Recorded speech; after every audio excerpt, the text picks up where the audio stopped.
Papa, dit Émilie en éteignant la radio. Il faut que tu parles à maman. C'est carrément embarrassant. Elle s'habille comme une des filles de ma classe. Je gardais les yeux sur la route. Impossible de nier que ça piquait un peu.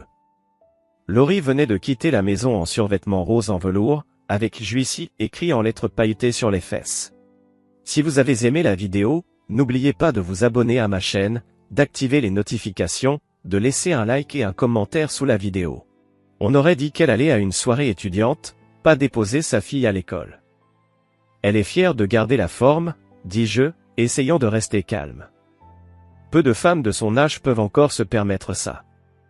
Justement, c'est ça le problème, marmonna Émilie. C'est pas ma coloc. C'est ma mère.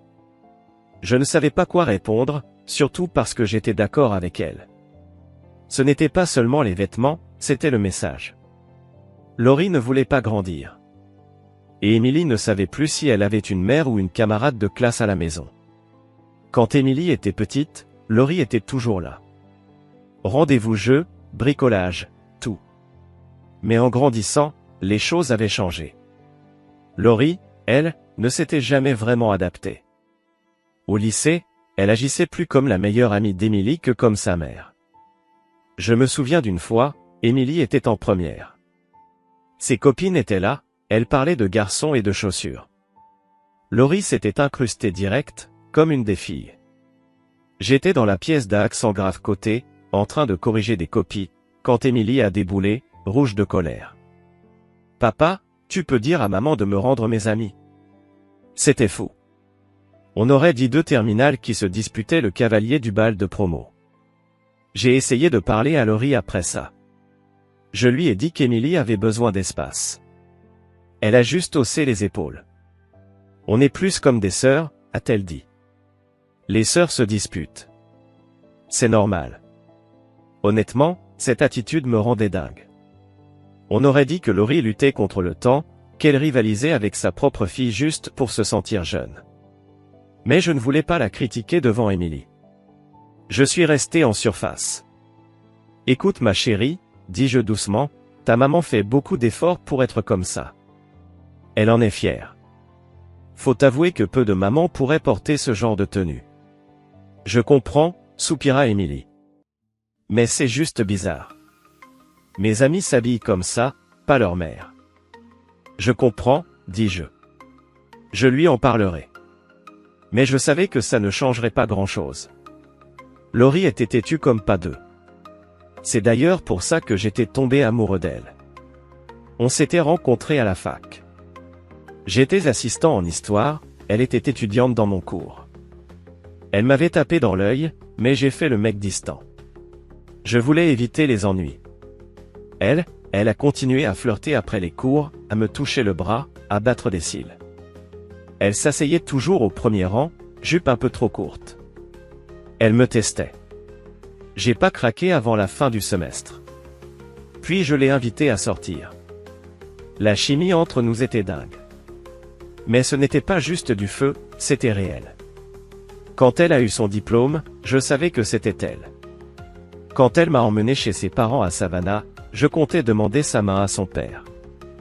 C'est sa petite sœur Cécilie qui a ouvert la porte. Trop mignonne, elle m'a fait un gros câlin. Elle était née bien plus tard, genre 16 ans après Laurie. Laurie l'avait pratiquement élevée. Mais sa mère, froide. Et son père? Carrément glacial. Rufus Carlton, avocat renommé, aristocratie de Savannah. Il m'a jeté un regard, et c'était fini. Trop pauvre, trop à gauche, pas son style. J'ai essayé d'expliquer que je n'étais pas un activiste en marge. J'avais déjà un poste d'enseignant à Atlanta. Mais rien à faire. Il avait un plan pour Laurie, mari du country club, maison dans une résidence sécurisée, tout le scénario sudiste. J'en faisais pas partie. J'étais furieux.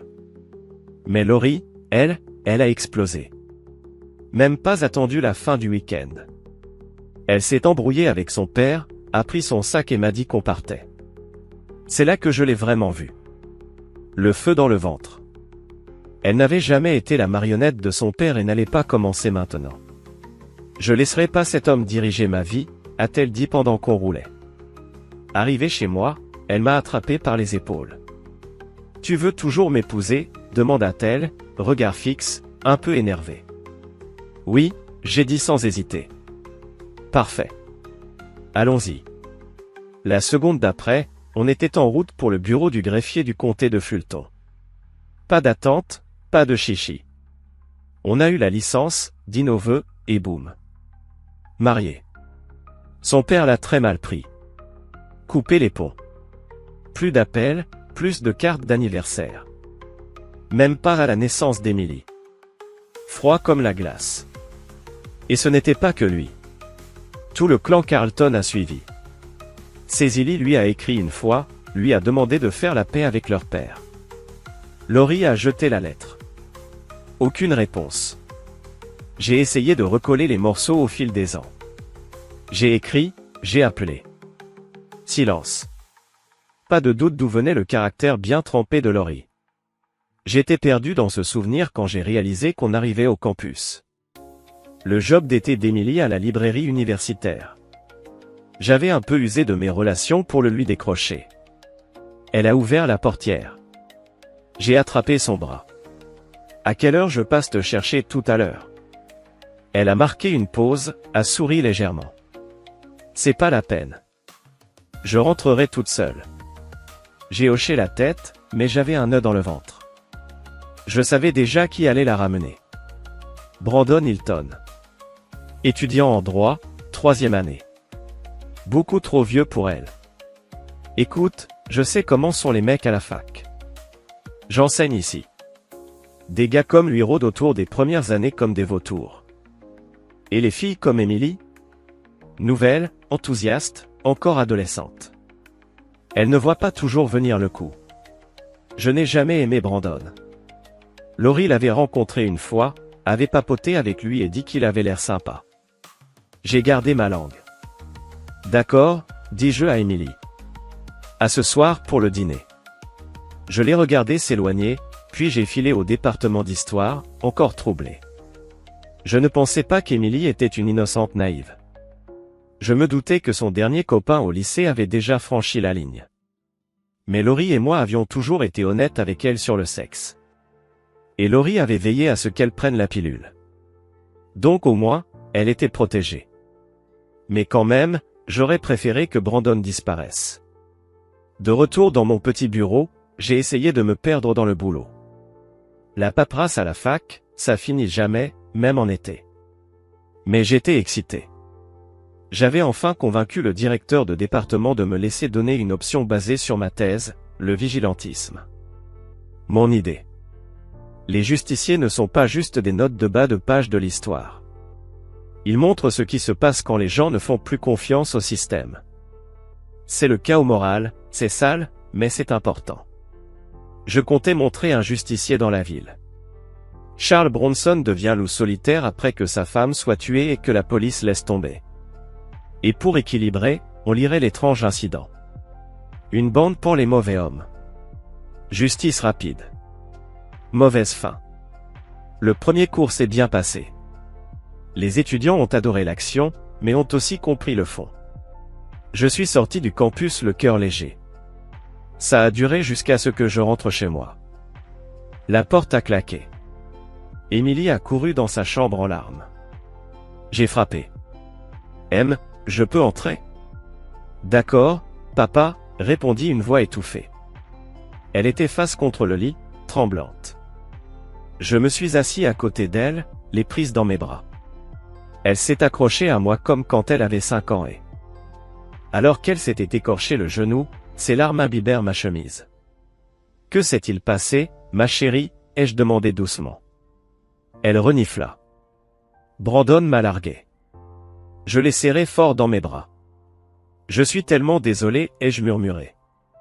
En vérité, ce gars n'avait jamais valu grand-chose, mais je ne pouvais pas dire ça maintenant. Pas alors qu'elle souffrait. Je suis resté silencieux, lui frottant doucement le dos, la laissant pleurer. Puis, j'ai entendu Laurie rentrer à la maison. Je me suis dit qu'une voix de maman pourrait peut-être l'aider, alors je suis descendu. On a eu un petit effondrement, ai-je dit à Laurie. Brandon a plaqué Emily. Elle est dévastée. Laurie a levé un sourcil. Tant mieux. Il était temps. J'ai cligné des yeux. Attends, je pensais que tu l'aimais bien. Il n'était pas fait pour elle, a-t-elle répondu sèchement. Trop lisse, trop manipulateur. Elle s'en sortira mieux sans lui. Tu vas lui dire quelque chose. Non, laisse-la pleurer un peu. Elle s'en remettra. Je ne m'attendais pas à ça. J'avais imaginé une Laurie douce et câline, mais non, ce rôle était pour moi aujourd'hui. J'espère que tu as raison, ai-je murmuré. Emily n'a pas mangé ce soir-là. Le lendemain matin, elle a pris un peu de toast mais a fini par tomber malade et retourner se coucher. J'ai appelé la librairie pour dire qu'elle était malade. Laurie m'a dit qu'elle irait bien. J'espérais qu'elle avait raison. Emily a repris le travail le jour suivant, mais elle mangeait à peine. Elle a totalement abandonné le petit déjeuner. J'ai pensé que c'était peut-être la grippe, mais elle disait que ça allait, alors j'ai pris du recul. En vérité, elle était encore brisée par Brandon, même si elle semblait un peu mieux. Ça a duré jusqu'au vendredi. Je suis resté tard au bureau pour finir quelques tâches afin de libérer le week-end. Je suis rentré vers 18h, j'ai laissé mon sac dans le bureau et j'ai cherché les filles. La porte d'Emily était fermée. J'ai entendu des sanglots. J'ai frappé doucement. C'est moi. J'ai entrouvert la porte. Elle était allongée sur le lit, le visage rouge, les larmes ruisselant. Quand elle m'a vu, son visage s'est effondré et elle a couru dans mes bras, pleurant à chaudes larmes. Ma chérie, parle-moi. Qu'est-ce qui se passe? Elle a enfoui son visage dans mon épaule, puis, lentement, elle a levé les yeux, apeurée. Oh papa? Sa voix s'est brisée. Je suis enceinte. Ma tête a tourné. Je me suis assis à côté d'elle sur le lit, incapable de penser. Les mots qui sont sortis de ma bouche étaient parmi les plus stupides que j'ai jamais dit. Tu es sûr? Comment? Comment c'est possible? Elle n'a même pas réagi à mon absurdité. J'ai fait un test hier. Positif. Je suis allé à la clinique aujourd'hui. Ils disent que je suis enceinte de 6 semaines. Mais tu prends la pilule. Je l'ai dit au médecin. Elle a répondu que ça ne marche pas toujours. Je suppose que j'ai été la chanceuse. Je l'ai serré plus fort. À cet instant, nous souhaitions tous les deux qu'elle ait encore 5 ans et que tout ça ne soit qu'un mauvais rêve. Nous sommes restés longtemps silencieux, juste à nous accrocher l'un à l'autre. Enfin, j'ai demandé. Ta mère est au courant? Elle a secoué la tête. Elle n'est pas encore rentrée. De toutes les soirées pour que Laurie soit en retard. J'ai regardé l'horloge. 19h. Viens, allons manger quelque chose. Nous sommes allés à la cuisine, avons trouvé des restes et mangé en silence. Puis j'ai posé la question qui me taraudait depuis qu'elle m'avait annoncé la nouvelle. Tu l'as dit à Brandon? Son visage s'est assombri. J'ai essayé. Son numéro est désactivé. J'ai même appelé son propriétaire. Il a dit que Brandon avait quitté la ville. Sans laisser de mots, rien. Exactement ce à quoi je m'attendais. Mais je l'ai gardé pour moi. Tu as réfléchi à la suite? Elle a hoché la tête lentement. Je ne suis pas prête à être mère. Un bébé ruinerait mes études. Mais je ne pense pas pouvoir, tu sais, m'en débarrasser. Silence. Puis, doucement mais fermement.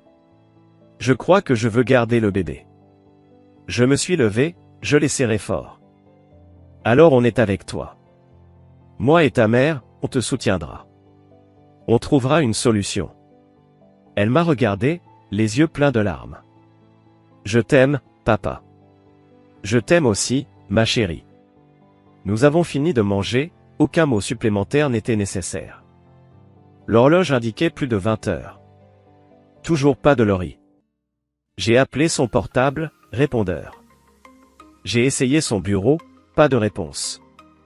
J'ai appelé Jackie, sa meilleure amie. Non, pas de nouvelles d'elle depuis quelques jours. Elle a quitté le travail cet après-midi pour un rendez-vous. Quand j'ai raccroché, Émilie était inquiète. Tout va bien pour maman. Elle a peut-être eu une réunion ou un entretien, et j'ai dû oublier. Mais en vérité, je sentais quelque chose de mauvais. Le lendemain matin, toujours aucune trace de Laurie. J'ai appelé les hôpitaux, la police. Rien. Le sergent m'a dit qu'il ne pouvait pas lancer une alerte immédiatement, mais que l'information était notée. J'ai essayé de rester calme pour Émilie, mais l'angoisse me rongeait. Remplis les formulaires, oui, je suis en route. À la gare, un détective m'a raccompagné à son bureau. Je pensais avoir déjà tout raconté, mais il en voulait plus. Beaucoup plus. Où elle était allée, dans quel état d'esprit elle se trouvait. Stress, disputes, nouvelles habitudes, c'était interminable. Puis, alors que je croyais qu'on en avait fini, il a dit d'un ton détendu, « Ah, et on pense avoir trouvé sa voiture. » Je l'ai regardé, stupéfait. « Quoi? Où est-elle? » Il n'a pas scié. La voiture a été trouvée au dernier étage du parking près de votre campus. Je me suis figé.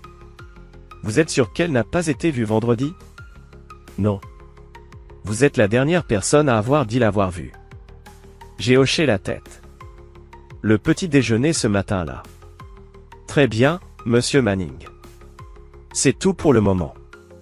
Je me suis levé, légèrement tremblant. Puis-je récupérer les clés de sa voiture? Il a secoué la tête. La police scientifique l'examine, à la recherche d'empreintes, de sang, ce genre de choses. Du sang, ai-je murmuré. Cela m'a frappé de plein fouet comme un coup dans le ventre. Mes jambes ont failli céder. Était-elle blessée? Ou pire? Les jours suivants ont été un enfer. Mon esprit tournait en boucle, enlevée, attaquée, morte dans un fossé. J'étais malade en repensant à la colère que j'avais ressentie quand elle n'était pas rentrée. Maintenant, je donnerais tout pour entendre sa voix. Émilie était en chute libre. La grossesse la rendait déjà nerveuse et maintenant ça. Elle ne me lâchait plus, dormait à peine, sursautait au moindre bruit, disait qu'elle ne se sentait pas en sécurité. Elle tenait son ventre comme un bouclier. La disparition de Laurie nous a brisés tous les deux. Puis les choses ont empiré. Un détective des personnes disparues m'a appelé pour que je vienne à nouveau. Quand je suis arrivé, ils m'ont conduit dans une petite salle. Un autre flic était là. Voici le détective Rowe, a dit le premier. Elle est de l'homicide. Homicide? Je me suis effondré sur la chaise en bois comme si mes jambes cessaient de fonctionner. Ma voix était à peine audible. Vous avez trouvé Laurie? Est-ce qu'elle? Non, a répondu la femme. Nous ne l'avons pas trouvée, mais nous avons découvert quelques éléments intéressants. Nous avons vérifié toutes les compagnies aériennes, les gares routières. Aucune trace d'elle vendredi ou samedi. Ses comptes bancaires sont intacts. Les cartes de crédit aussi. Aucun mouvement. Elle s'est penchée en avant. Pas de réponse pour l'instant, mais nous avons beaucoup de questions pour vous. J'ai fixé son regard. Moi? Pourquoi? J'ai déjà tout raconté. Elle est partie du travail ce jour-là dans sa voiture. Rose l'a dit. Cette même voiture a été retrouvée sur votre campus. Nous avons relevé les empreintes. Les seules qui s'y trouvaient étaient les vôtres et les siennes. Comment expliquez-vous cela? J'ai cligné des yeux. Qu'est-ce que vous voulez dire? J'ai souvent pris sa voiture. Je l'ai conduite la semaine dernière. Pourquoi mes empreintes n'y seraient-elles pas? Elle n'a pas bronché. Comment va votre mariage, monsieur Manning? Des disputes? De l'infidélité? Des problèmes d'argent? Je commençais à comprendre. Mon estomac s'est retourné. Vous pensez que j'ai fait quelque chose? Rowe a croisé les bras. Les maris qui déclarent la disparition de leur femme, c'est assez courant dans ce genre de cas. Dans ce genre de... Vous m'accusez de quelque chose? Est-ce que j'ai besoin d'un avocat? Elle a échangé un regard avec son partenaire. Si vous pensez en avoir besoin, c'est votre droit, a-t-il dit. Je me suis levé d'un coup. Je n'ai rien fait. Ma femme est portée disparue et vous perdez du temps à m'interroger. le premier détective est intervenu. Calmez-vous, monsieur Manning. Nous explorons toutes les pistes. Vous êtes son mari, c'est là que nous commençons. Vous voulez qu'on la retrouve, n'est-ce pas? En voyant un mot scotché sur la porte, président du département d'histoire, dès que possible. Je me suis dirigé directement vers le bureau d'Henry Vance. Sa secrétaire m'a fait signe d'entrer. Il n'a pas perdu de temps. John, dit-il, avec tout ce qui se passe, nous pensons que quelqu'un d'autre devrait terminer votre cours d'été pour le moment. J'ai gardé ma voix calme. C'est Laurie qui est portée disparue, Henry. Pas moi. Je peux toujours enseigner. Je comprends, dit-il. Mais avec toute cette attention, ce n'est pas bon. Ni pour vous, ni pour le département. Je me suis levé. Donc, je suis coupable jusqu'à preuve du contraire, c'est ça? Ce n'est pas ce que je... Vous enseignez l'histoire américaine, l'ai-je interrompu. Vous avez oublié comment la justice est censée fonctionner? Il a essayé de parler, mais j'ai continué. J'enseigne un cours sur le vigilantisme, et vous voilà prêt à me pendre sans preuve. Allez, John. Le doyen soutient ça? Vous avez même vérifié avec le Sénat du corps professoral, ou vous improvisez? Il n'a pas répondu. Eh bien, à moins que vous n'ayez des ordres d'en haut, je serai dans mon amphithéâtre à 13 heures. Et si vous essayez de m'en empêcher, je ferai un scandale. C'est vous qui chercherez un nouvel emploi. Il s'est affaissé sur sa chaise. J'aime cette école, Henry, ai-je dit plus doucement mais fermement. Je ne ferai rien pour lui nuire, mais je ne vais pas rester les bras croisés pendant que vous me jetez sous le bus. Puis je suis sorti. Personne ne m'a arrêté en chemin vers la salle de cours. Pas de sécurité, pas d'administrateur, juste des étudiants, une salle bondée. C'était étrangement agréable, comme si, peut-être, je comptais encore. J'avais prévu de donner une conférence sur les justiciers et les terroristes, mais à la place, j'ai raconté ce qui s'était passé, l'article, la réunion avec Vance, l'atmosphère sur le campus. Ensuite, j'ai demandé. La presse peut-elle agir comme des justiciers? Où est la ligne entre vérité et culpabilité? Nous avons parlé de Hearst, comment ces journaux ont aidé à déclencher une guerre. Il n'a jamais tiré un coup de feu, ai-je dit. Mais les historiens disent qu'il a allumé la mèche. Puis j'ai demandé. Et mon directeur de département? Protège-t-il l'école ou tire-t-il des conclusions hâtives? Cela s'est transformé en une vraie discussion. Honnête, lourde. Les étudiants ne voulaient pas partir à la fin. Je détestais être dans cette situation, mais au moins j'en avais fait quelque chose d'utile, un moment pédagogique. Mais à l'extérieur de la classe, les choses allaient de mal en pis. Après la disparition de Laurie, le téléphone n'avait cessé de sonner, amis, famille, tous proposant de l'aide. Maintenant, silence mortel. Un article nous avait rendus toxiques. Les gens nous évitaient comme si nous étions contagieux. Puis le téléphone a encore sonné. J'ai décroché. Espèce d'idiot. Une voix rugit. C'était Rufus Carlton, le père de Laurie. Qu'est-ce que tu as fait à ma fille? Cria-t-il. J'ai pris une respiration. Bonsoir à toi aussi, Rufus. Personne ne sait ce qui est arrivé à Laurie. Nous faisons ce que nous pouvons. Ne me sors pas ces conneries. C'est toujours le mari qui est coupable. Je savais que tu étais un problème dès le premier jour. Elle t'a choisi plutôt que sa famille, et maintenant, regarde, elle est partie. Et je te jure qu'on va découvrir ce que tu lui as fait. J'ai des gens là-dessus. Tu ne t'en sortiras pas. J'ai répliqué, ma voix tendue. Je t'entends, Rufus, haut et clair. Mais laisse-moi te dire ceci, tu ne me connaissais pas à l'époque, et tu ne me connais certainement pas maintenant. Tu as coupé les ponts avec Laurie pendant 20 ans. Et maintenant tu veux jouer au père éploré? Épargne-moi ça. Il a commencé à crier encore, mais j'ai raccroché si fort que l'écho a rebondi sur les murs. Puis je me suis effondré sur ma chaise, tremblant. J'en avais marre. Marre d'être accusé. Marre d'être acculé. Et toujours aucun signe de Laurie. Chaque jour qui passait, c'était comme si Laurie s'éloignait de plus en plus. L'espoir mourait lentement. J'étais à bout, jusqu'à ce qu'Émilie me donne une raison de tenir bon. Une nuit, elle s'est assise à côté de moi sur le canapé et a dit « Papa, je veux suivre un cours de préparation à l'accouchement, mais j'ai besoin d'un partenaire. Je n'ai personne d'autre. Viens avec moi ?» Bien sûr, ai-je répondu sans même réfléchir. Quelques nuits plus tard, nous étions dans une salle de conférence d'hôpital, entourés de couples. Une femme rousse, peut-être un peu plus jeune que moi, s'est approchée. « Bonjour, je suis Bridget Murphy, votre instructrice. » Émilie s'est présentée, et Bridget lui a souri. « Et vous êtes ?» demanda-t-elle en se tournant vers moi. « John Manning. Je suis son père. » Son sourire s'estompa brièvement. « Oh non » ai-je vite précisé. « Je veux dire, je suis son père, pas... Vous savez. » Bridget éclata de rire. « Compris. Vous seriez surpris de ce que j'ai déjà vu ici. » Elle s'est adoucie.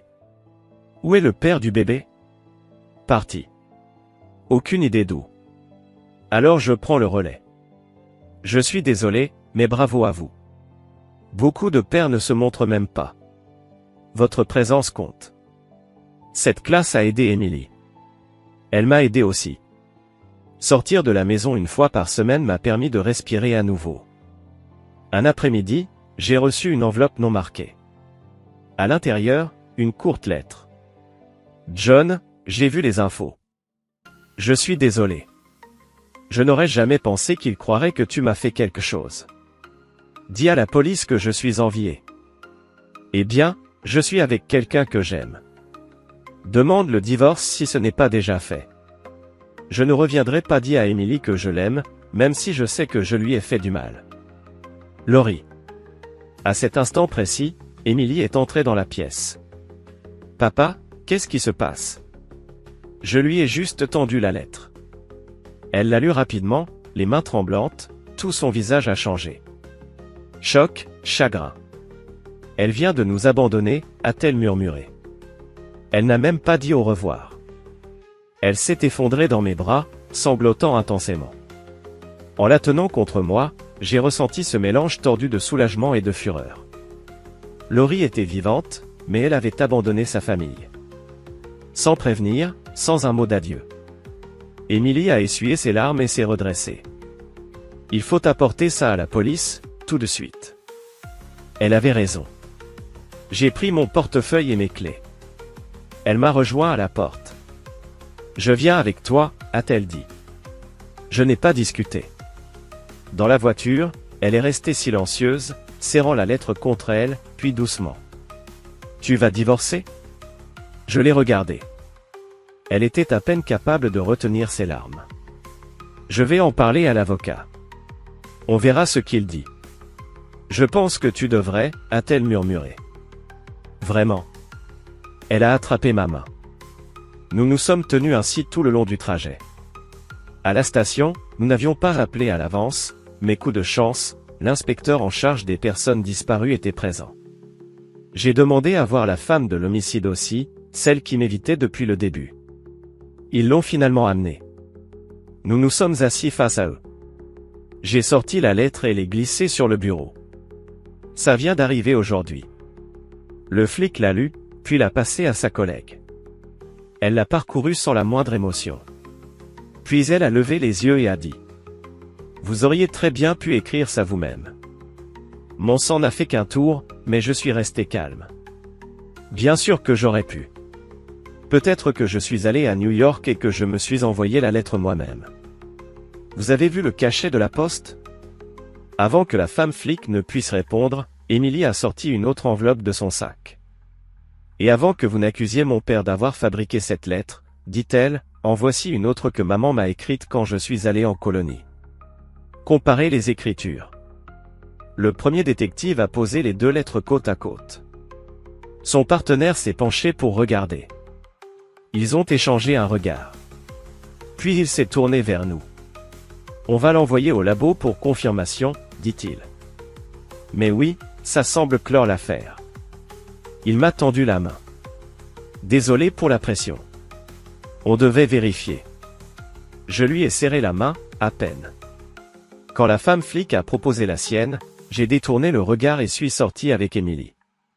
Aucun communiqué officiel. Aucune excuse. J'avais été innocenté, mais il n'y avait aucune réparation.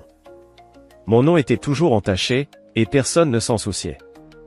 J'ai demandé à mon avocat d'appeler le journal et de menacer d'une poursuite. Ils ont accepté de publier une mise à jour, mais pas en première page. Pas de gros titres, juste 2 lignes perdues dans un coin. Femme disparue retrouvée, épouse en fuite. J'ai débarqué dans le bureau de mon avocat, le journal à la main.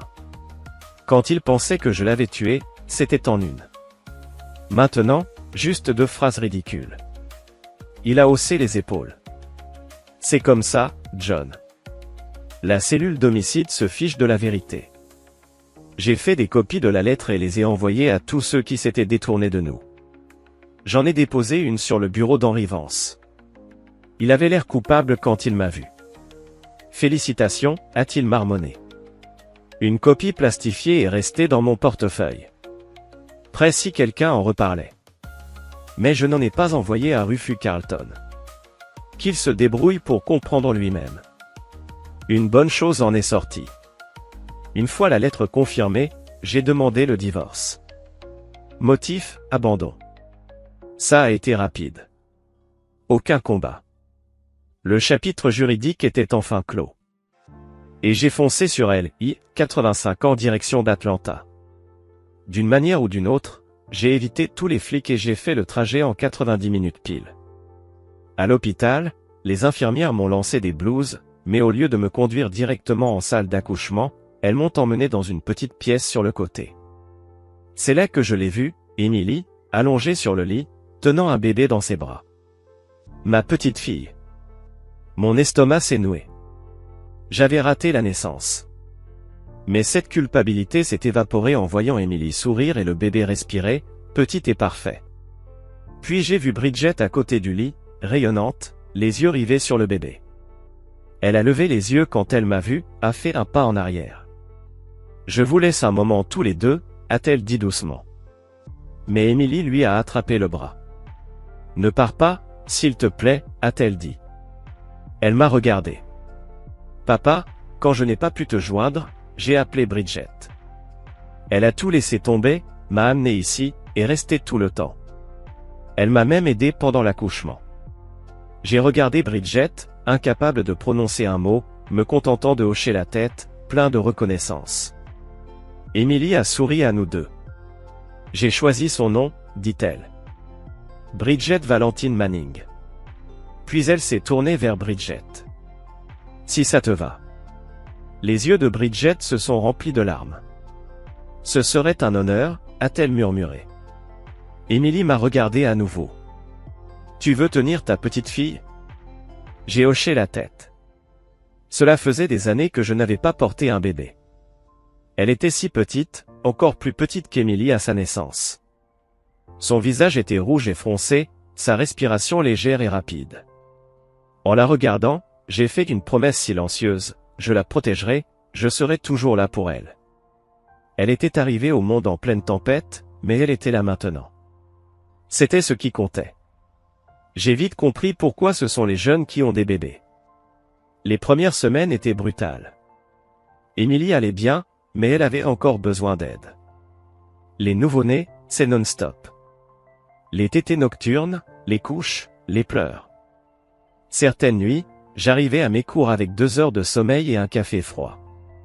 Émilie essayait de ne pas se plaindre, mais je le voyais bien. Elle était épuisée.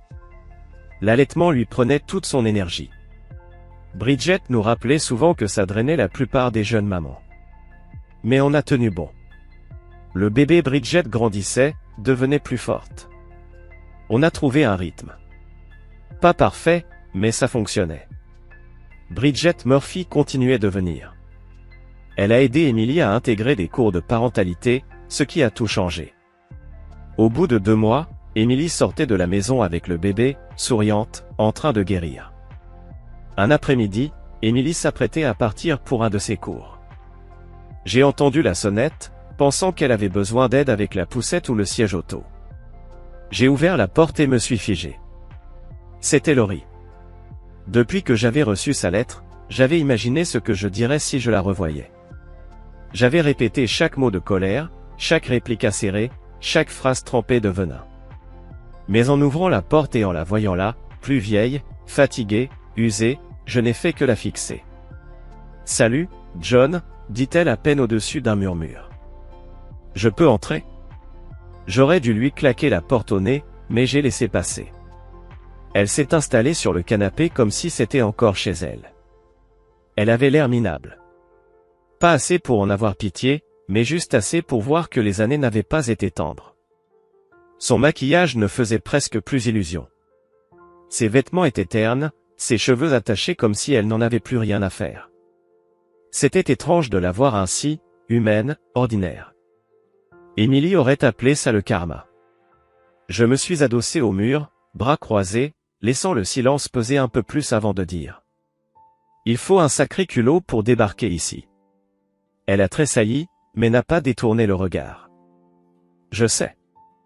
J'avais peur de venir. Je me suis dit que tu me détesterais. Te détester? J'ai ri, un rire froid et amer. Laurie, j'ai dépassé la haine depuis longtemps. Je n'ai même plus assez de respect pour toi pour perdre du temps à te haïr.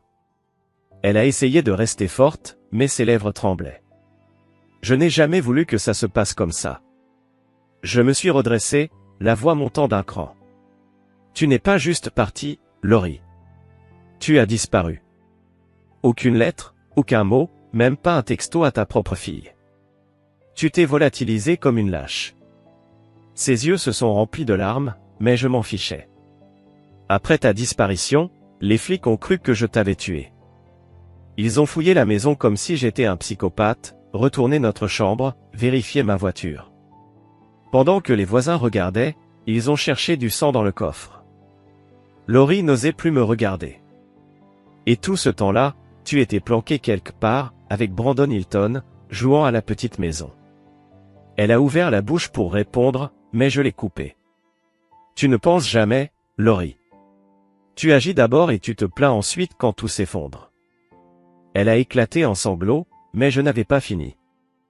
Je l'ai supplié de ne pas partir. Puis il a dit, tu viens ou pas?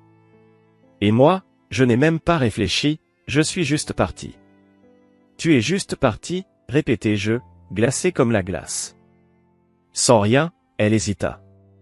J'avais un sac de sport, quelques affaires que je gardais chez lui. Ce petit détail-là m'a frappé plus fort que tout le reste. Elle avait prévu tout ça. Elle avait un sac d'urgence chez lui, comme une espionne infidèle prête à tout quitter. Et l'argent, demandai-je. Tu n'as pas touché à nos comptes, alors comment diable tu vivais? Sa voix s'éteignit, il a de l'argent, un fonds en fiducie. Et moi aussi, j'avais un peu d'argent, sur un compte privé à mon nom de jeune fille. Je me levai et commençai à faire les 100 pas, les mains tremblantes, la mâchoire si serrée que j'avais l'impression que mes dents allaient se briser. Plus elle parlait, plus j'avais la nausée. Je pensais que cette part d'elle, un peu folle et imprévisible, était excitante, électrique. Mais en réalité, c'était juste une mèche prête à tout faire exploser. Je passai devant la fenêtre et jetai un coup d'œil dehors.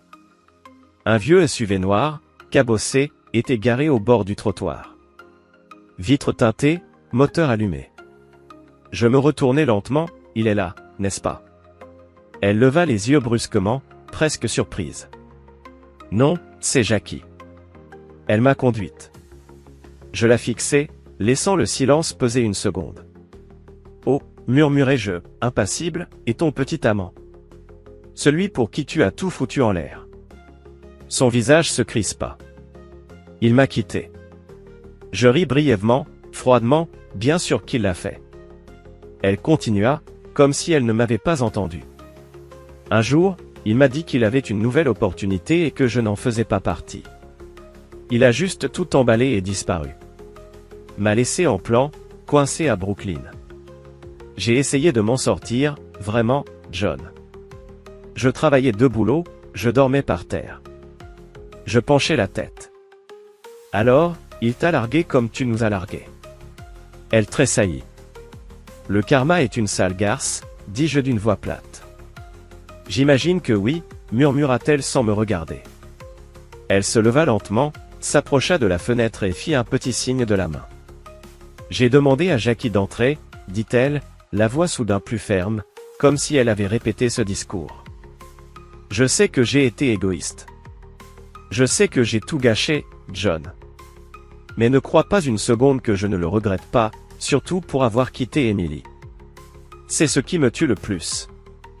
Non, répondis-je froidement. Ce qui te tue, ce sont les conséquences. Tu ne regrettes pas ce que tu as fait, tu regrettes de t'être fait prendre. Tu ne comprends pas. Non, c'est toi qui ne comprends pas.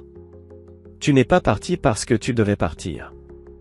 Tu es parti parce que tu ne voulais pas faire face à ta fille et lui avouer que tu couchais avec son petit ami. Son visage se durcit. Et pendant une seconde, je le vis. Pas de culpabilité. De la rage. Elle n'aimait pas qu'on lui dise ce qu'elle était. Ce n'était qu'une partie de l'histoire, murmura-t-elle. Avant que je ne puisse dire quoi que ce soit d'autre, la porte d'entrée grinça. Jackie entra en tenant un bébé. Un putain de bébé? Je restai figé. Le temps s'arrêta. Laurie s'approcha et prit délicatement l'enfant des bras de Jackie. Elle le berça comme si c'était une scène de film à l'eau de rose. Qu'est-ce que c'est que ça, murmurai-je. Laurie leva les yeux, le regard embué. Maintenant tu sais pourquoi je ne pouvais pas te faire face. Pourquoi je ne pouvais pas faire face à Emily. Je ne pouvais ni bouger, ni penser. Mon cœur battait si fort que j'avais l'impression qu'il allait exploser. Elle devait bien savoir quelle question me brûlait l'esprit, car elle continua, la voix à peine retenue. Quand je suis parti, j'ai oublié mes pilules. Je n'ai pas pu obtenir une nouvelle ordonnance assez vite.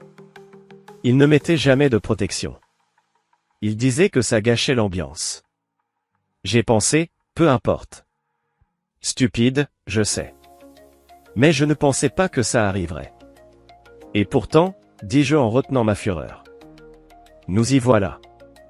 Et les filles, je pensais qu'Emily allait exploser de colère. Au lieu de ça, elle a offert un lit à sa mère. Ensuite, quand une fille veut vraiment quelque chose, il est presque impossible de lui dire non. La nuit suivante, j'avais prévu de sortir avec Bridget. C'était la première fois que je n'avais pas envie d'y aller. Je suppose que ça se voyait, parce que dès qu'elle a ouvert la porte, elle m'a lancé un regard inquiet. Qu'est-ce qui ne va pas, John? Je n'ai pas tourné autour du pot, je me suis assis sur son canapé. Bridget, Laurie est de retour. Un éclair de choc a traversé son visage, puis de la douleur. Elle a marqué une pause. Alors, vous allez vous remettre ensemble? Non, ai-je répondu beaucoup trop vite. Non, ce n'est pas ça. Pas du tout. Je lui ai dit la vérité. À propos de l'arrivée de Laurie, du bébé, d'Emily qui me demandait de la laisser rester. Bridget a écouté. La douleur a un peu diminué, mais elle était encore là, dans ses yeux. Ne me fais pas peur comme ça, murmura-t-elle. J'ai déjà perdu un homme que j'aimais, je ne peux pas en perdre un autre. Elle vient de dire qu'elle m'aimait? Je l'ai regardée, tout s'est éclairé. Tous les doutes que j'avais eus ont disparu. Moi aussi, j'ai perdu quelqu'un, Bridget. Mais maintenant, je t'ai trouvé, et je ne vais nulle part. Je te le promets. Elle n'a pas répondu avec des mots, mais le regard dans ses yeux en disait long. Cette nuit-là, tout a changé. Nous avons franchi une ligne ensemble.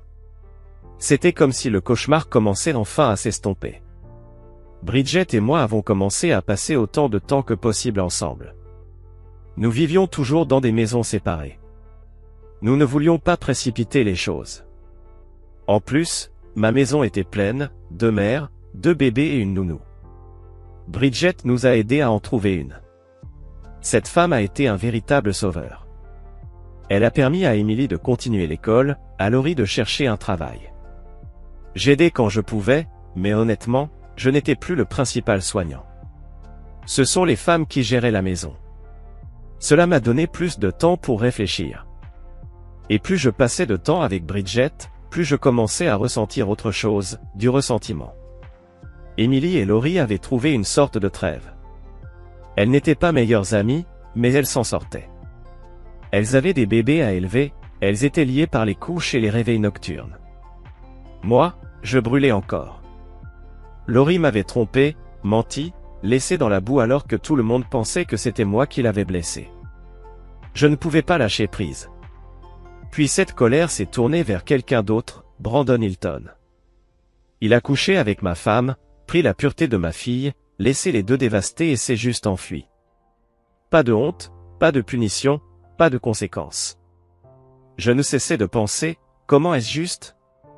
J'ai repris l'affaire de l'Oxbow, relu tout avec un regard nouveau. Cette fois, j'ai compris la position.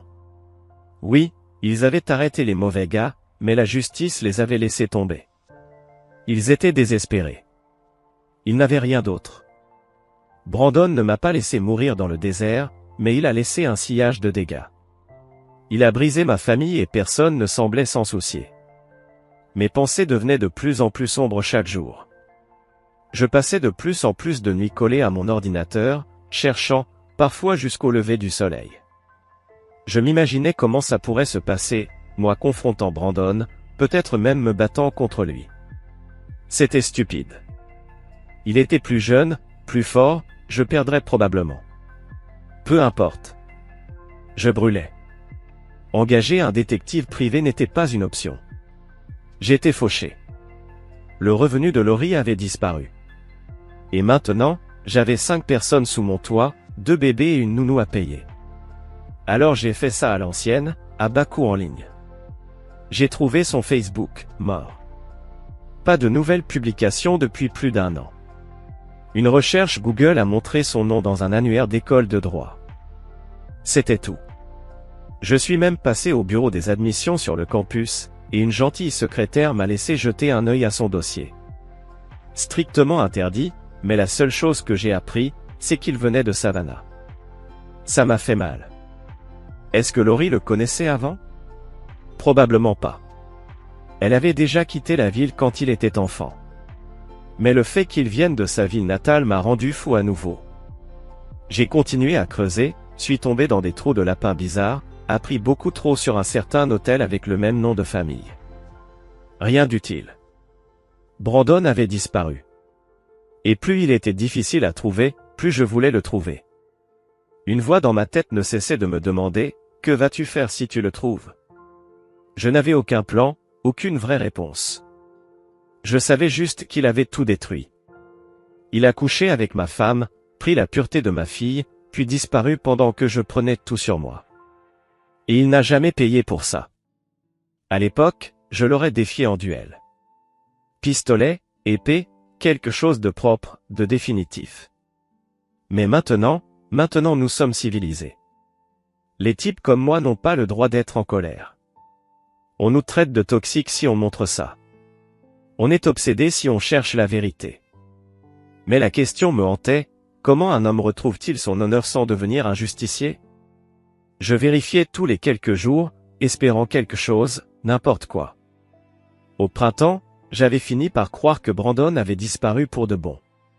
Puis une nuit, j'ai eu un indice. Un article du Savannah Morning News est apparu. Je l'ai lu une fois. Puis encore. Je n'arrivais pas à y croire. Je ne pouvais pas le dire à Emily. Ça l'aurait détruite. Pas question de le dire à Laurie non plus. Alors j'ai appelé la seule personne en qui je pouvais avoir confiance, Bridget. Je lui ai demandé si je pouvais passer. Elle a ouvert la porte et je lui ai tendu l'article imprimé, à peine capable de prononcer les mots. Je l'ai trouvé, ai-je dit. Tu ne vas pas croire ce qu'il a fait.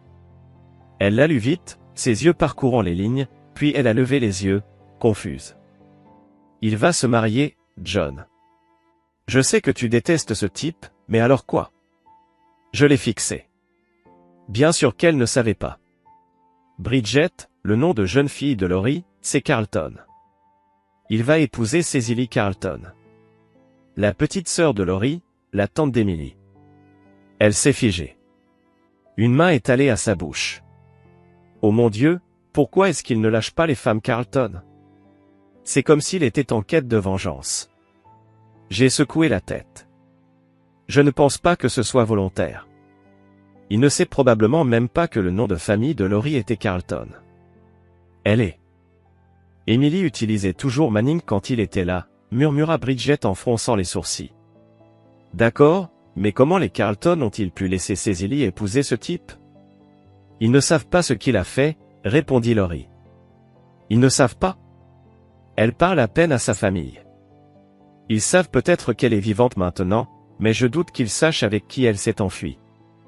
Rufus pense probablement que sa fille épouse un avocat bien propre sur lui, de Savannah. Bridget me regarda, sérieuse. Alors, s'ils ne savent pas, et que Brandon ne sait pas non plus, pourquoi tu t'en soucies autant? Qu'est-ce qui se passe ici, John? Je fis une pause. C'est comme un voleur qui a déjà vidé ma maison et qui revient pour prendre ce qui reste. Il me doit quelque chose. Et cette fois, je ne vais pas rester les bras croisés. Son visage changea. Une inquiétude s'installa. John, à quoi penses-tu?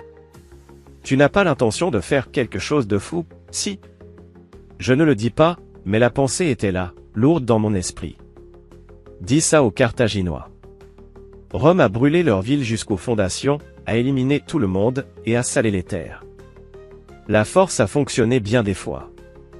Je ne sais pas ce que je vais faire, dis-je. Mais je ne peux pas laisser faire. Maintenant que je savais où se trouvait Brandon, la colère devint tranchante. Ce n'était plus un rêve éveillé. C'était réel. J'avais une chance, un choix. J'avais toujours cru en la loi, en les règles. J'enseignais ces choses.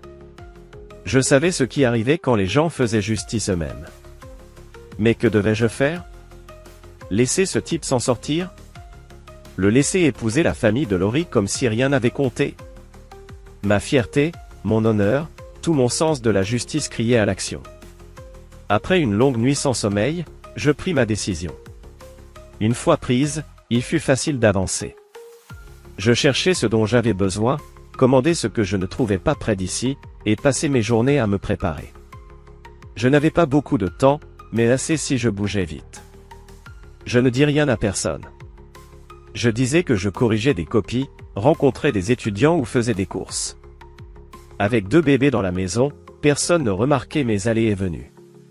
Mais Emily et Bridget me connaissaient trop bien. Juste avant ce que j'avais commencé à appeler le jour J, elles se doutèrent de quelque chose. J'étais à mon bureau, en train de vérifier des directions, quand je levai les yeux et vis Emily dans l'embrasure de la porte. Elle avait l'air nerveuse.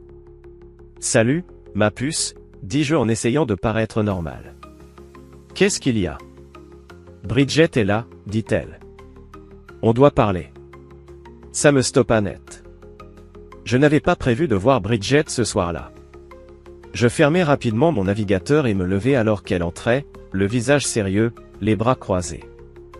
Avant que je puisse dire quoi que ce soit, Emily ajouta. « Bridget m'a dit que tu as retrouvé Brandon. » Je lançai un regard à Bridget. Elle ne fléchit pas. « Papa, j'ai peur, dit Emily. Je sais que tu souffres, que tu es en colère, et je comprends. Mais si tu fais une bêtise, si tu te retrouves en prison, ou pire, ça ne fera que nous blesser encore plus. » Bridget s'approcha, posant une main sur l'épaule d'Emily. « John, s'il te plaît, dit-elle, ne fais pas ça. Ne prends pas cette voie. J'ai déjà perdu un homme que j'aimais, je ne peux pas en perdre un autre. » Toutes les deux pleuraient maintenant. Et pendant un instant, je me sentis faiblir. Ces deux-là, c'était tout pour moi. La dernière chose que je voulais, c'était leur causer plus de douleur. Mais je ne pouvais pas reculer. Pas encore. Une phrase d'un vieux poème me revint en tête. Je ne pourrais pas t'aimer autant, mon cher. Si je n'aimais pas plus l'honneur. Je sortis de derrière mon bureau et les pris toutes les deux dans mes bras. Merci à vous deux, dis-je. Ça veut dire plus que je ne peux le dire. Mais vous vous inquiétez pour rien. Je ne ferai rien de stupide. Vous me connaissez. Emily leva les yeux vers moi. Promets-le, papa. Je souris et tendis mon petit doigt. Promesse de petit doigt. Elle entrelaça son doigt avec le mien et esquissa un petit sourire. Mais quand je regardai Bridget, je vis le doute dans ses yeux. Je ne l'avais pas convaincue. Elle avait perdu un mari à la guerre. Elle savait ce à quoi ressemblait le danger, même quand il souriait en disant « tout va bien ». Je devrais faire attention maintenant, pas seulement à ce que je faisais, mais à ce que je laissais voir. Je pensais avoir réglé les choses, du moins pour un moment. Mais le lendemain faillit tout faire exploser. Émilie attrapa un colis sur le porche alors que j'étais encore au travail. Quand je rentrais, elle m'attendait à la porte, tenant la boîte. « C'est quoi ça, papa ?» demanda-t-elle, les yeux perçants. « Ça vient d'une armurerie, et c'est lourd, » dit-elle. Mon estomac se serra. Je n'avais même pas besoin de l'ouvrir, je savais ce que c'était. Je l'avais commandé il y a des semaines. J'espérais juste qu'il arriverait tard. Ce n'est rien de grave, dis-je calmement. C'est un cadeau pour un pote du département d'histoire. On fait une reconstitution le mois prochain. Elle ne dit rien, me regardant toujours. Je souris et lui embrassai le front comme si de rien n'était. Mais je vis son doute. Elle n'y croyait pas. Ce soir-là, dans mon bureau, la porte à moitié fermée, la lumière tamisée, des cartes étalées sur mon bureau, je tentais de réfléchir, de respirer. Chaque partie de moi voulait crier, mais je gardais mes mains occupées, planifiant, cartographiant, retenant ma colère avec des listes de choses à faire. La logistique. Puis, la porte claqua derrière moi. Je levai les yeux, Laurie était là, debout. Bien sûr, elle ne dit rien au début, elle restait simplement là, comme si elle appartenait à l'ombre, comme si elle s'était habituée à se cacher. « Que veux-tu » dis-je sans même la regarder longtemps. Elle avait l'air d'un cauchemar. Yeux rouges, mascara coulant comme si ça allait changer quelque chose maintenant. Elle commença, puis sa voix se brisa. « Je sais que je t'ai fait du mal. » Je ricanai. « Tu viens juste de t'en rendre compte ?» Elle mordit sa lèvre, luttant pour garder la voix stable. « J'ai été infidèle, je t'ai trahi, j'ai tout détruit. Je sais. Tu penses que c'est l'heure de la confession, que j'ai besoin de clore tout ça. » Je me penchai en arrière sur ma chaise, les bras croisés. « Épargne-moi ton breakdown, Laurie. » Elle fit un pas en avant. « Non, tu ne comprends pas. Je ne te demande pas de me pardonner, je te demande juste de ne pas ruiner ta vie à cause de moi. » Je levai enfin les yeux vers elle, acérés. Elle continua. « J'ai vu les cartes. Je sais que tu prépares quelque chose. Mais quoi que ce soit, ne le fais pas. Ne jette pas ton avenir par la fenêtre. Ne fais pas vivre à Émilie un autre cauchemar. Ne donne pas à Bridget une raison de te détester un jour. J'ai déjà fait assez de dégâts. S'il te plaît, ne rends pas les choses pires. » Elle pleurait maintenant, les larmes coulaient, la voix tremblante, les mains qui tremblaient, comme une veuve éplorée, pas comme celle qui a allumé l'étincelle. Je me levai lentement, contournai le bureau et la regardai droit dans les yeux. « C'est ça ton problème, Laurie. Tu penses toujours que tout tourne autour de toi. Comme si le monde tournait autour de ta petite tornade émotionnelle. » Elle cligna des yeux, stupéfaite. « C'est toi qui as fait exploser cette maison. Et maintenant tu veux débarquer en martyr. Oh pauvre moi, j'ai fait des erreurs. S'il te plaît, ne te fais pas de mal. S'il te plaît, ne va pas en prison. » Comme si c'était encore ton histoire. Sa lèvre trembla. « Non. Tu ne parles pas. Tu écoutes. » Je m'avançai, baissai la voix. « Ça ne te concerne plus. Ni tes larmes, ni ta douleur, ni tes excuses foireuses. Ça me concerne, moi, ma fille, ma vie. Et sois bien clair, quoi que je décide de faire à partir d'ici, ça me regarde. Tu n'as plus ton mot à dire. Tu as perdu ce droit à la seconde où tu as franchi cette porte pour aller dans le lit de Brandon. » Son visage se vida de toutes couleurs. Elle ne répondit pas. Puis elle tourna les talons et s'éloigna rapidement. Après une minute, je plongeai la main dans mon bureau, sortis un avis de mariage du Savannah Morning News, le pliai et le glissai dans une enveloppe. Puis je rassemblai mes dernières affaires. Demain était le jour, je voulais un départ tôt. Au lever du soleil, je me levai, pris une douche, me rasai et attrapai mes affaires. Je fis le petit déjeuner en silence. J'en étais à ma deuxième tasse de café quand Émilie entra, bébé dans les bras. Ses yeux allèrent directement vers la valise près de la porte. « Où tu vas, papa ?» demanda-t-elle, la voix serrée. « Je serai de retour tard ce soir ou tôt demain, ma puce, dis-je, en essayant de paraître calme. « Où ?» demanda-t-elle encore, plus fermement cette fois. « Ça va aller, dis-je en embrassant Émilie et le bébé. Avant qu'elle ne puisse insister, je lui tendis l'enveloppe que j'avais scellée la veille. « Fais-moi une faveur. Donne ça à ta mère quand elle rentrera. » Elle avait l'air effrayée. Le bébé se mit à pleurer, me donnant une excuse parfaite pour filer discrètement. Je sortis par la porte. En conduisant, je me demandais si Émilie attendrait ou ouvrirait la lettre elle-même. Peu importe. Je mis la main dans ma poche, éteignis mon téléphone et le jetai dans la boîte à gants. Je ne voulais parler à personne. Pas avant que ce soit fini. Le trajet d'Atlanta à Savannah dure environ 4 heures. J'arrivai en début d'après-midi, pris un déjeuner gras et m'enregistrai dans un motel pas cher pour me doucher et me changer. Je voulais avoir l'air soigné pour le mariage. Savannah au printemps est étouffante et humide. La brise de l'océan aidait, mais à peine. Je mis un costume en laine foncée. Trop chaud pour la météo, mais parfait pour l'occasion. Rien de tape à accent grave l'œil, je ne voulais pas me faire remarquer. Je mis la clim dans la voiture à fond, mais dès que je descendis et marchai vers la cathédrale, je commençai à transpirer. Je boutonnai ma veste et attendis près des marches avec quelques autres invités, me fondant dans la masse. Quand quelqu'un demanda, je disais que j'étais du côté de la mariée. Pas par loyauté, juste parce que c'était ce côté qui avait été emballé. Plus facile de disparaître dans la foule. L'église était magnifique. Au plafond, fleurs blanches partout. Césalie rayonnait, descendant l'allée au bras de Rufus. Quand il passa devant moi, je tournai la tête. Il scrutait la salle comme un chien de garde. La cérémonie était catholique, longue, formelle, traditionnelle. À un moment, le prêtre demanda même la phrase classique. Quelqu'un ici sait-il pourquoi ces deux-là ne devraient pas être unis par le mariage? J'ai failli me lever. Presque. Mais ce n'était pas le moment. Après, tout le monde se rendit au club de campagne pour la réception. Je restai en retrait jusqu'à ce que le parking se vide, puis je suivis. La grande salle à manger était immense. De longues tables d'honneur devant, de grandes tables rondes pour les invités, une piste de danse au centre. Je comptai 60 tables. Une salle comble. Je m'assis à une table vide au fond, probablement réservée au personnel ou à des cousins éloignés.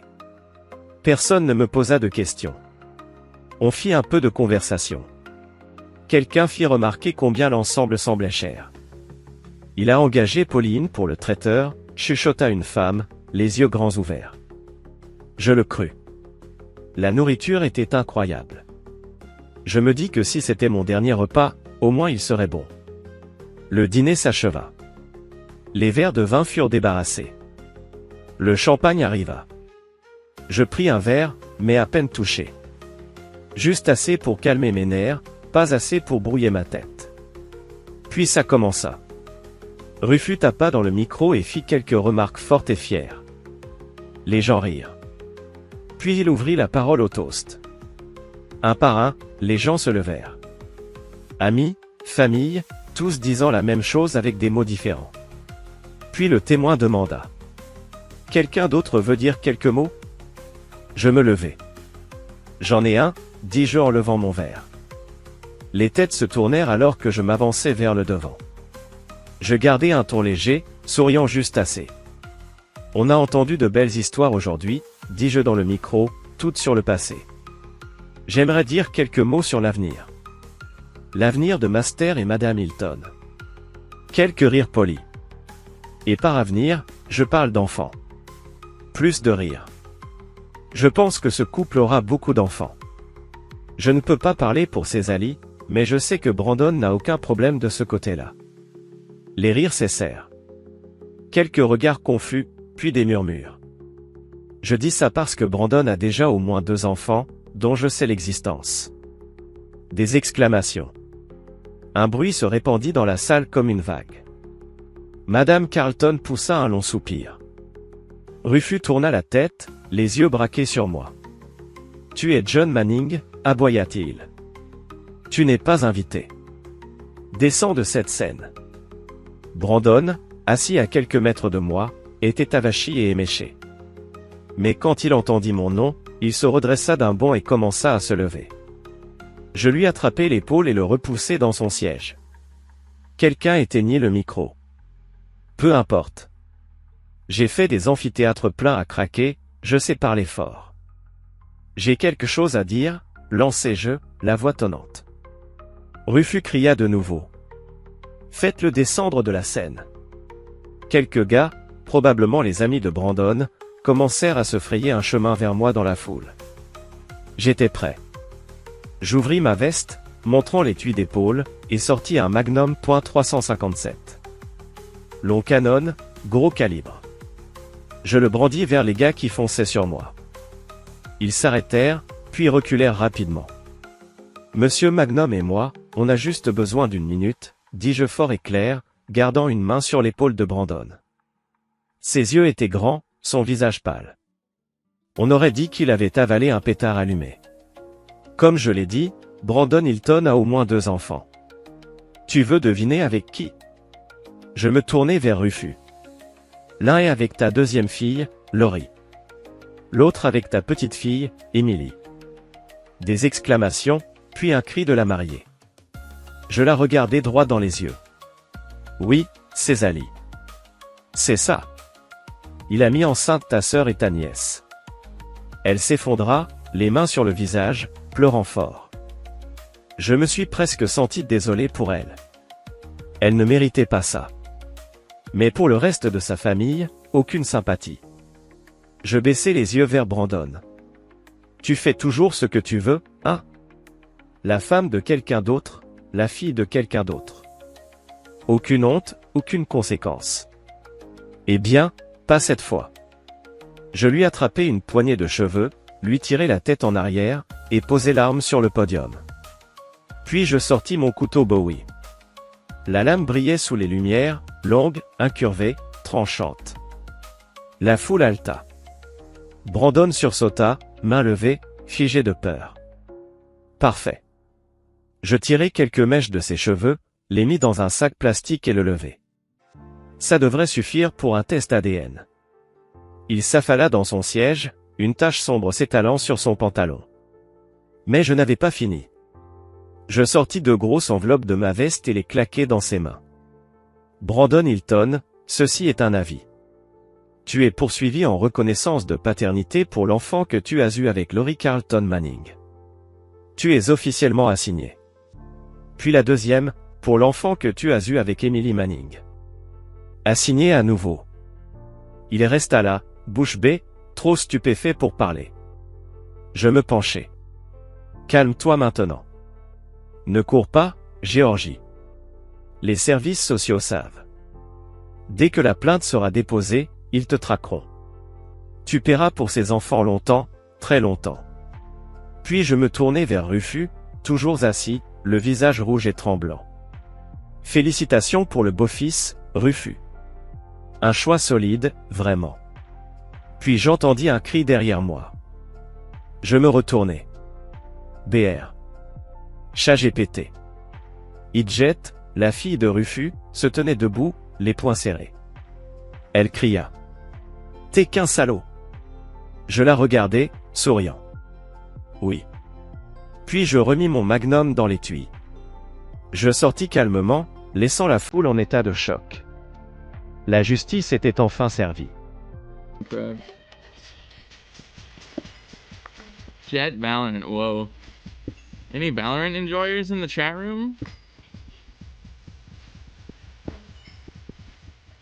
I was a big Valorant guy in like 2021, 2022.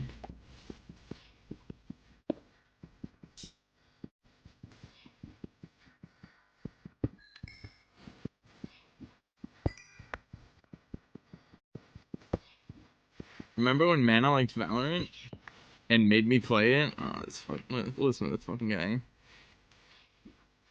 God.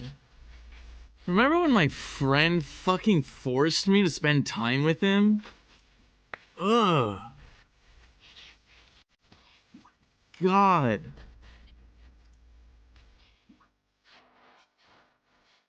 Oh, here we go. God, remember when my friend shared his interest with me? Ick.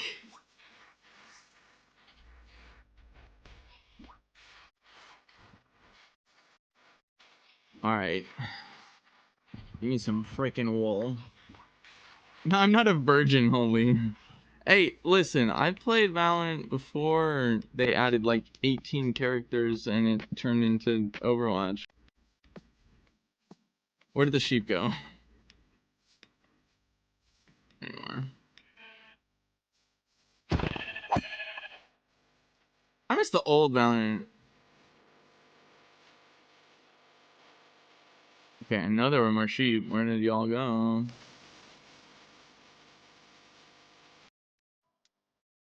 Seems like it'd be fun, but if I ever played it, my computer would drown from all the sweat being transmitted to the radio waves of the internet. Not a goddamn ice bomb. At least there's a village.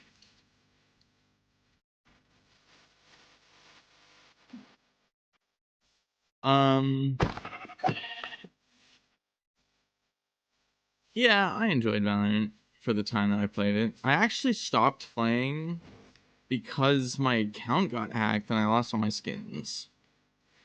And then I was like, well, there's no fucking reason to play anymore. And I think that's when I realized I don't actually really like this game that much. It was fun. I don't hate Valorant, but I think if I were to go back to that style of game, I would probably just play CS2. I think Valorant has been thoroughly shitified.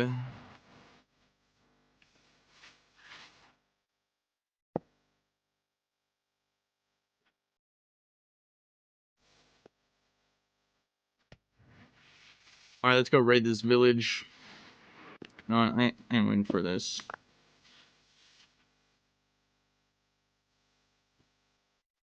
Nobody got time for that. Ooh. Free iron? Don't mind if I do. Hey man, I remember when you wanted to play Arc Raiders? I reinstalled Windows like 4 times to get to work properly and never played Arc Raiders again.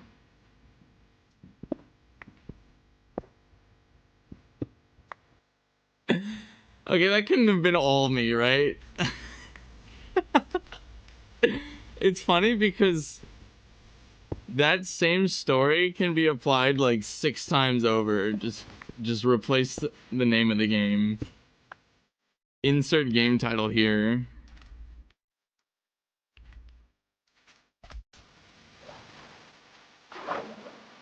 Gonna lurk, going to dinner, Colin, hell yeah. Tell Colin all about the stream.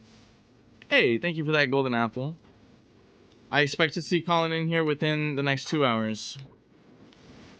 Gambling away, as he should be.